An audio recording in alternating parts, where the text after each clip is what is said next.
तर दूध भेसळीचा विषय आंबेगाव तालुक्यामध्ये मोठ्या प्रमाणात गाजला. 26 लोकांना गुन्हे दाखल झाले.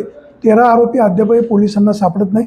कसं पाहता? एखाद्या गोष्टीवर ज्या वेळेला कारवाई होत असते त्यावेळेला ती कारवाई पूर्ण होण्याच्या आधी खरं तर त्याच्यावर नामदार दिलीपरावजी वळसे पाटील आणि पक्षाने भूमिका स्पष्ट केलेली आहे की दूध भेसळीच्या माध्यमातून कोणी जरी त्याच्यामध्ये काही चुकीचं काम करत असेल तर त्याला पाठीशी घातलं जाणार नाही, त्याला कडक शिक्षा व्हावी ही आमच्या सर्वच नागरिकांची जशी इच्छा आहे तशी आमची सर्वांची देखील आणि पक्षाची देखील तीच इच्छा आहे. या दूध उत्पादनाच्या माध्यमातूनच आंबेगाव तालुक्यामध्ये दूध क्रांतीच्या माध्यमातून शेतकऱ्याच्या आयुष्यामध्ये जी क्रांती झालेली आहे. आज 90-95 नव्हे तर 99% शेतकरी हे प्रामाणिकपणे हा व्यवसाय करत असताना आणि विशेषतः हा व्यवसाय हा सगळा महिला वर्गाच्या हातात प्रामुख्यानं आहे आणि हा इतका चांगला व्यवसाय अतिशय चांगल्या पद्धतीने चाललेला असताना त्याला गालबोट लावण्याचं काम जर कोणी 1% लोक त्या ठिकाणी करत असतील तर निश्चितच त्या लोकांचा बिमोड करणं हे शासनाचं काम आहे. श्री तुकारामजी मुंडे FD आयुक्त यांनी या संदर्भात घेतलेली कठोर पावलं ही निश्चित त्याच्यासाठी गरजेची होती आणि त्यांचं मी मनापासून त्या ठिकाणी आपल्या माध्यमातून अभिनंदन करतो. पुणे जिल्हा परिषदेचे उपाध्यक्ष आहात. दिल्लीला जे जंतर मंतरला जे आंदोलन झालं, केंद्रीय शिक्षण मंत्र्यांना राजीनामा द्यावा लागला. कसं पाहता? जंतर मंतरचं एक आंदोलन आणि हा नवीन पिढीचा जो एक जी काही त्यांनी केलेली क्रांती आहे, खरं तर ही गोष्ट किंवा हा विषय गेल्या अनेक वर्षापासून प्रलंबित होता किंवा त्याच्यामधली एक वेगवेगळी धग ही त्या आंदोलनाच्या पाठीमागं होती.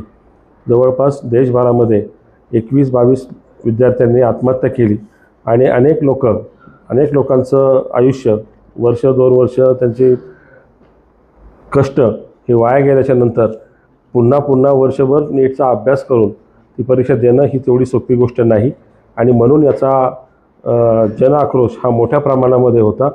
आज त्या मुलांनी ज्या मागण्या त्या ठिकाणी मांडल्या होत्या त्या मागण्या मान्य करून घेण्याचं काम त्यांच्या आंदोलनानं त्या ठिकाणी केलं आणि या आंदोलनामध्ये युवा पिढीमध्ये इतका जो आक्रोश त्याच्यामध्ये होता, जो एक उद्रेक होता, तो उद्रेक शासनानं त्यांच्याकडे केलेल्या दुर्लक्षामुळं किंवा वरिष्ठ जे काही संविधानात म्हणजे पदावर बसलेले व्यक्ती आहेत त्यांनी असंवेदनशीलपणे केलेल्या त्यांच्या संभावनेमुळं की त्या ठिकाणी हा उद्रेक त्या ठिकाणी वाढला आणि त्या उद्रेकातून ही क्रांती त्या ठिकाणी घडली आणि विद्यार्थ्यांनी तो न्याय अतिशय कष्टानं चांगल्या पद्धतीनं आपल्या पदरात पाडून घेतला.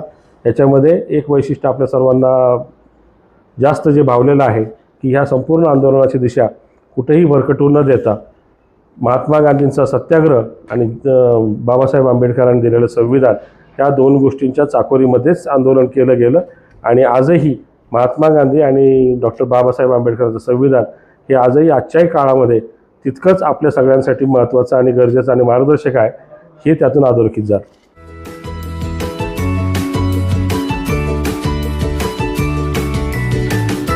बातम्या शेतीच्या, बातम्या मातीच्या, बातम्या अन्यायाच्या, गुन्हेगारीच्या,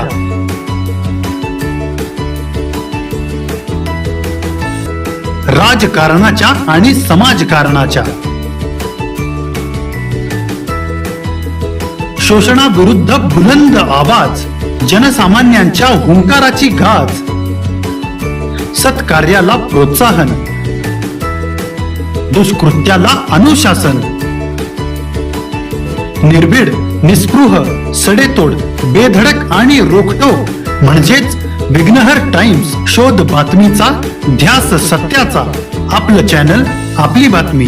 सबस्क्राईब तर कराच, पण बेल आयकॉनवर क्लिक करायलाही विसरू नका.